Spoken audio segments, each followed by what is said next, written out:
Update: our parents threaten to disown us unless we give them grandchildren. Original post. For context, my fiancé and I have been in a relationship for the past 10 years and just recently got engaged. While it's understandable that 10 years might sound a bit too much, we started dating really early, and getting married was not a priority for either of us. We actually preferred to focus on our studies and careers for a while. She's a civil engineer, and I'm a medical student after getting a bachelor's and a master's. I do freelancing as a developer to pay for my living expenses. As we have been a couple for a long time, it is quite common for people to ask us when we're getting married and when we're having kids. While we are getting married as soon as I finish med school, we decided not to have children a long time ago, and we're still very certain of that decision, as both of us are more career than family-oriented. However, since the engagement, our families have started to put more pressure on us to get married soon and have children, even though we told them plenty of times that's not going to happen. My fiancé and I live together, and we are completely independent from our families financially. Some time ago, during a video chat, we ended up getting into a heated argument with our families for finally snapping at their ceaseless nagging for grandchildren, and we have been strained ever since. Now our families ask us to meet them for a lunch in family at my parents' house. We don't live in the same city, but it's close enough that we can go there for something like this, and that's when the following situation transpired. We arrived early enough to help out in preparing everything for the lunch, and for the next hour or so, things were pretty all right. But after we had lunch and we sat at the coffee table to chat, it's customary here, the room got visibly tense. Our parents, both hers and mine, started a speech about how much they put into us, how much they worked for us, and how much family means to them. I was already sensing some crappy thing coming, but I kept listening. Suddenly, they said that during one of their talks, they came to a decision that if my fiancé and I didn't give them grandchildren, after all they had done for us, we would be cut out of their wills. Their reasoning was this. 1. My brother is a gay man and as of now has no intention of adopting or any alternative to have children, and I was the only option for continuing the family. He was not there and is as mortified as I am. 2. My fiancé is the oldest sister. Her younger sister is still in high school and thus must set an example by having a family and continuing the family. Now, if that's not psychotic, I have no clue what is. We quickly looked at each other and immediately left their house. We haven't spoken to them since, but as far as we are aware, we're disowned by now. I never thought I would have to go through that just because I don't want to have children, but it just shows how much entitlement they think they have. Cheers. Now for the top comments before reading the update. Best thing to do now is act like that money doesn't exist. Now you know it comes with strings and that they'll use it to try to control you. Theoretically, if you did have a kid, what's stopping them from using the inheritance as a tool to make you raise it the way they want you to? Exactly. Rescind their power. If you're ever in a position where they try that nonsense again, the correct response is to smile and say, "We understand. It's your money. Don't worry. We can take care of ourselves." What happens after that is on them, but they at least know you can't be bribed or guilted. Plot twist: they decide to have kids, but ban grandparents from their lives. Imagine only valuing your kids for their ability to reproduce. Pathetic. Run OP. Forget the will. If you had kids, they would probably say, you only had kids so you could be in the will. I really don't understand this mindset at all. I'm a parent. I had the kids I wanted, and they are wonderful. If they choose to have kids of their own, great. If not, also great. The kids I wanted in my life are the ones I have, not future kids of kids. I'd be happy whatever decision they make, as it is their life, and as long as they are happy and fulfilled, so am I. Good God, the mental gymnastics of this move are insane. Imagine if you weren't financially independent. Also, do they not realize the cost of a kid, especially in this day and age? By just not having children, you and your wife will likely save more money than they would have left you in their inheritances anyway. Edit. I did not expect this to grow so much in just a few hours. Thank you everyone for the replies. Sadly, I don't think I'll be able to respond to everyone, so I'll just clear a few things here. My fiancé and I have absolutely no interest in their inheritance. We've been fine on our own for a long time, and we can take care of ourselves. Thus, we have absolutely no intention of contesting their will. We don't need that money, and we don't want it. I only posted this here due to the absurdity of their actions. We have decided to cut contact with them and uninvite them from our wedding. My brother is giving us full support on this, and as he is my best man, this already means the world to me. It's regrettable that it came to this outcome, but we are not going to let them run our lives.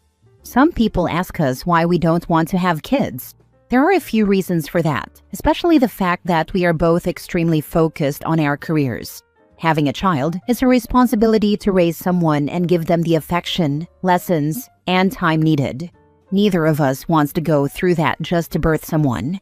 Also, we have firm beliefs that the world already has enough people without us putting someone else on it. Lastly, neither of us really likes kids. As bad as that might sound, we have no intention of ever giving birth to a child. Now for the update. I did not expect to be back so soon, but here we are. About a month ago, my fiancé and I posted here about how both of our parents decided to threaten to take us out of their wills if we did not give them grandchildren, which we won't be. Anyhow, they struck again, and my fiancé is really fuming with rage now and wants to share the situation with you all. There are some points that will need clarification, and I'll try to make them along the way. First, as we mentioned in our last post, due to the absurdity of the situation our parents were imposing on us, we felt that we did not want them at our wedding. Thus, we rescinded their invitations altogether. My brother is my best man and supports us wholeheartedly. Now, we get to the point of the post. After we left my parents' home that day, we had absolutely zero contact with them. They made their decision, and we made ours. We thought that was going to be it. Now, one thing that needs to be clarified, our wedding was planned for October 17th. However, due to the pandemic outbreak, large gatherings of people were completely prohibited, at least in my region. But thankfully, the venue we had booked is run by the most lovely administrators. As soon as the outbreak started, they contacted us and gave us every assistance needed with rescheduling. Thus, we rescheduled our wedding to 2021 in the same month. As the situation is still uncertain, that can change but shouldn't for the time being. We aren't really bothered by it, as we understand the situation is very dire, and we don't mind waiting for a time when everyone will be safe, possibly. This morning, while I was studying for some exams I'll be having at school, my fiancé got a call from the venue administrator asking why we wanted to cancel our wedding. Obviously, that was very strange and confusing to us. My fiancé let them know that we had no desire to cancel our wedding and further asked what that was about. Apparently, my fiancé's parents called the venue on our behalf, telling them that we no longer wanted to rent the place as we would no longer be getting married. Now, let me explain why the venue was leaning toward accepting this situation. In my country, our IDs carry not only our ID and sort of social security numbers, but also the names of our parents. To rent a venue, you need to provide your ID as a bureaucratic requirement. I don't know if that's how it works everywhere, so I wanted to make it clear. Apparently, they wanted to take advantage of that fact and try to dupe the venue into canceling our wedding. Luckily, the administrator is quite smart and saw that on our sheet, required for rental, there are only 2 names and numbers for contact if we can't be reached. One is my brother, and the other is my fiancé's best friend. At the time we booked the place, we were already in a strained relationship with our parents, so neither of us put them as contacts. Thankfully, the administrator actually paid attention to that and took the care and time to reach out to us. Otherwise, we might not only have lost our special date, but also our deposit and dream venue. I'll be honest in saying that I never expected that kind of behavior from anyone in our families, but alas, it seems I was wrong. Anyhow, now my fiancé is letting out fumes, and I'm trying to calm her down. We already sent a message to her parents, and mine, as we are sure they are in this together, telling them never to try to meddle in our lives again. My brother is as angry as we are, and he just told me he was heading to their house to tear them a new one. I don't even know how to feel right now. I'm crestfallen, if anything. I never expected or wanted things to be this way. But neither of us will go back on our decision not to have children. Truth be told, I already have the papers for sterilization ready. I just hope that one day they see that their entitlement just lost them their son and daughter, all because of grandchildren that will never exist.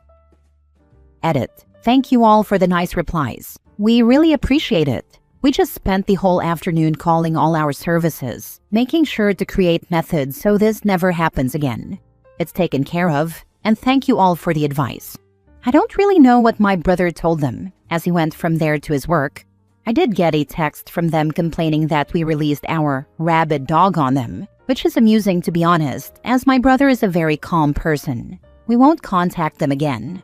Once more, thank you all for the kind words. Edit 2. We did decide on passwords with all our contracts and shouldn't have any further problems. But on that note, for those who asked, our parents didn't give us a dime to pay for our wedding. We worked ourselves and paid for every little thing. They have absolutely no right over it. I did mention this in the previous post. We don't want their money, nor do we need it. We're just sharing and venting our frustration. Anyhow, thank you all for the lovely replies. Cheers. Last story. Update. Siblings are convinced mom has a secret stash of money, and they want it now while she's still alive. Original post. My brother, sister-in-law, sister, and brother-in-law feel as if mom should give them her house and property and move into an old folks' home or buy them a house.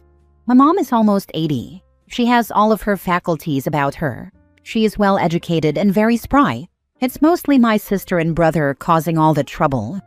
A few years ago, my stepdad passed. He was a great guy and good to my mom. My older brother and my younger sister are convinced that mom has secret money left to her when stepdad died. At first, they thought she had cash hidden in the house, so they'd visit her, and one would keep her busy, while the other would snoop. Then they convinced themselves that she had a secret bank account somewhere. No, she doesn't. I do most of her banking and set up her accounts for AutoPay. She owns her house free and clear. After her dad died, I orchestrated a GoFundMe to get her house paid off. We were successful. They do not know that I did this. They were kept out of the loop for fear they'd pressure her into giving them some of the money. So they have no idea how she paid her house off, only that she had paid it off. They really ramped up the pressure after she paid off the house. Now they are convinced more than ever that she has a secret stash of money.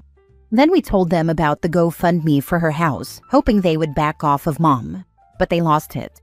They wanted an accounting of the money, and they wanted anything that was in that account turned over to them, threatening to take me to court for elder financial abuse.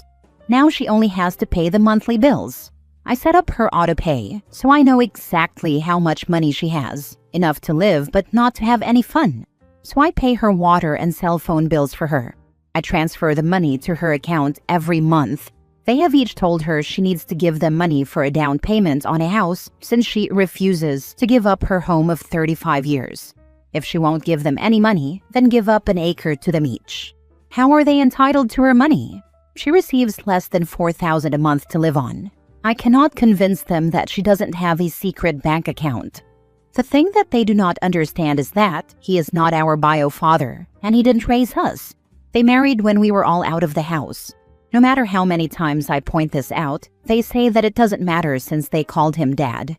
It's been a few years, but they still bring it up often. Mom called me last night. She was tired and had worked hard today in her high tunnel. Both of them had been calling for the last few weeks, upping the pressure.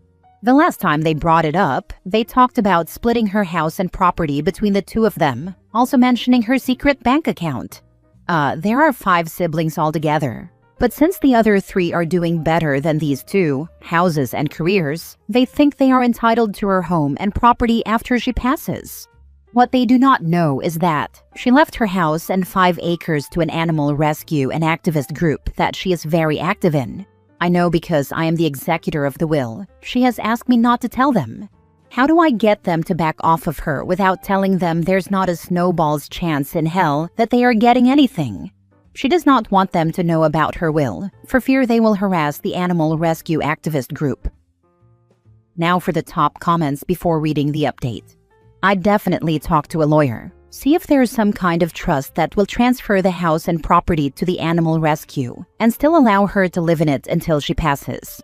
And make it ironclad. Because you know those siblings are going to try to contest your mom's wishes no matter what happens. Oh, this is a really smart idea, thank you. Are you in the US? Don't know anything about other countries? One significant advantage of a living trust over a will is that the contents of a will are generally made public during probate, whereas only trust beneficiaries and the trustee get to see the trust. If the house is in a separate trust, it could be donated without the family even being informed. In fact, with a charitable remainder trust, she could even get a tax deduction. Thank you for this information. Yes, we are in the US. This suggestion has been offered several times throughout this thread. I am going to use this information to move forward. Now for the update. So many things have changed since my first post. My mom became very ill with vertigo and edema and went into a fib. She spent 3 days in the hospital. They think that there is an issue with her pacemaker, but she and her doctor also suspect her high blood pressure meds. She needs to go to a specialist. She heads there tomorrow. During that time, the cat rescue that she was leaving her house and property to basically turned their back on her and didn't go in to help her with the animals she was caring for, animals that were dropped off by the rescue. She had to scramble to find outside help and pay for it when the rescue was supposed to help her. Apparently, the rescue had lost a large grant, and they are now telling fosters that they are on their own.